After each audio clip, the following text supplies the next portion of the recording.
What's good mga kababayan? Masaya family back at here again. Today, mag-react kami sa Noli Me Tangere, Kabanata Buod 15 to 30. Ito pang part 2 namin guys. Please watch the first part. Simulan na natin! Buod ng Kabanata 16 hanggang 30. Si Sisa ang ina ni Basilio at Crispin. Ang asawa niya ay si Pedro na nais ang kasamaan at pagkagahaman. May bisyo si Pedro gaya ng pag-inom ng alak at sabong.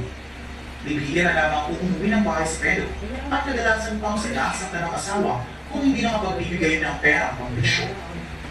Ganoon na lamang ang pagkabigla ni Sisa matapos na tumambal sa kanyang harapan si Basilio na duguan ang kanyang noo at lakas ang matinding takos ng kanito. Kinuha ng salastan ngayon si Crispin sa naitang na paglalakaw nito. Nasusunod na araw, nagtipon-tipon ang mga manong at manang sa simbahan upang pag-usapan ang indulhensya plenaria na siyang makakamo sa purgatorio ang mga kaluluwang nag-uusap. Hindi na malay ng mga nag-uusap ang pagdating ni Sisa na may dalang isang bayong ng gulay, putas at isda para sa kura-paroho. Tumampat sa kanyang paningin ang kusinero at salastan, ngunit hindi sila nito pinansin. Hindi makapaniwala si Sisa sa mga binabag nila. Sa kabilang dako, nag-uusap si Crisostom Ibarra at ang guro ng San Diego na sa lawang ito tinapon ng bangkay ng kanyang ama na si Don Rafael Ibarra.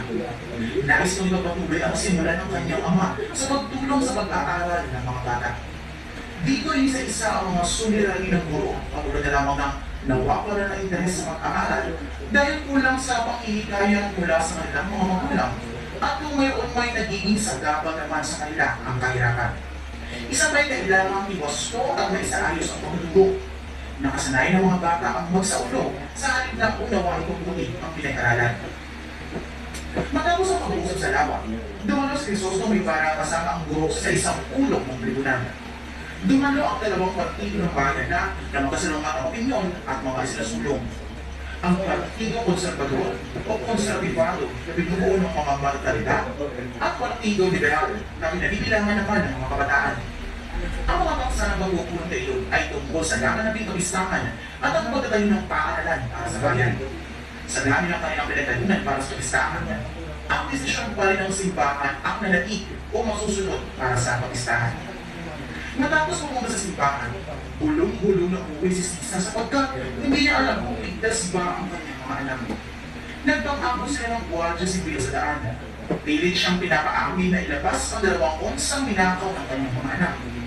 Dahil sa wala siyang may makita ay kinalagkad siya ng mga ito papuntang kwartel. Iyang-iya sa Sisa na pinagtitinginan ng mga tao. Tanghangin na ng pakawalan siya na adres at pag-uwi niya sa kanilang bahay ay tumambad ang isang pinas ng damit ni Basilio na nakasabit sa dingding.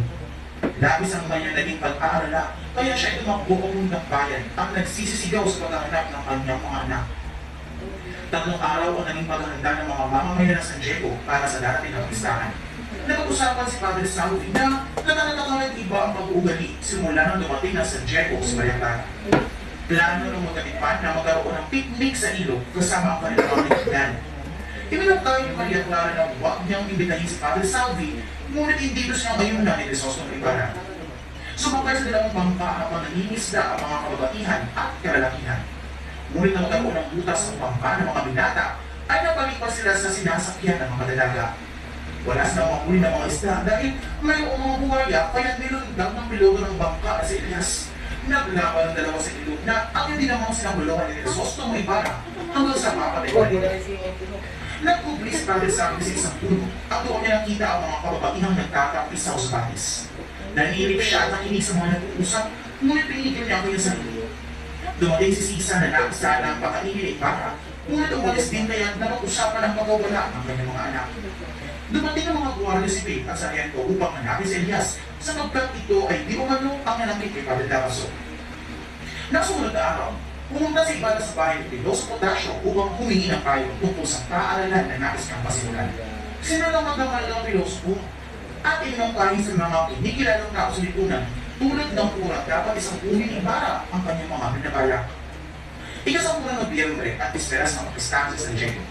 Handa na ang lahat sa Pisperas Palabaw mula sa mga kanti, dekorasyon, pagkutok, pagkain, musika at mga programa. Samantala, Pinatapos na ang bahay paaralan na pinapagawa ni Para malapit sa kanyang tahanan sa pamamaglupay ni Yon Juan. Dahil dito ay marami ang mga sa kanya, ngunit marami din ang naging panhin niyang kaaway. Malaking handaan ang natatakot maganap sa bahay ni Kapitan Tiago. Ang higit na maranya kaysa sa bahay ng ibang mayayaman sa Santiago. Isang relikaryong ginto o locket ang pasalubong ng ama kang Maria Clara.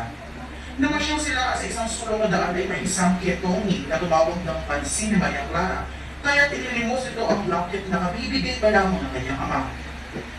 Napalathala sa isang akulat na Diario sa Manila ang karangyaan at pagdiriwang ng kapistahan sa loob ng 3 araw. Sinulatan ni Maria Clara sa Ibarra dahil ilang araw na niya itong hindi nakikita. Hiniling din niyang siya ay dalawang ng binata at imitahan siya nito sa pagpapasinaya ng bahay paaralan na kanyang pinatayo. Ikatlo at ang huling araw ng kapistahan sa bayan ng Santiago. Handa na ang lahat para salubungin ang kapistahan. Sinimulan ng mahabang posisyon ng iba't ibang santo. Makikita ang pagkakaiba ng antas o diskriminasyon sa lipunan. Siksikan ang mga tao sa loob na sipahan hanggang sa labasan. Ang misa ay bayad para sa kabananan ng lahat sa halagang 250 piso. Mas mabuti na ang magbayad ng mga sa misa na makapagdadala ng kaluluwa sa langit kaysa sa impyerno o kay Tiyan. Ngayon ba mga anak, may mga natutunan ba kayo?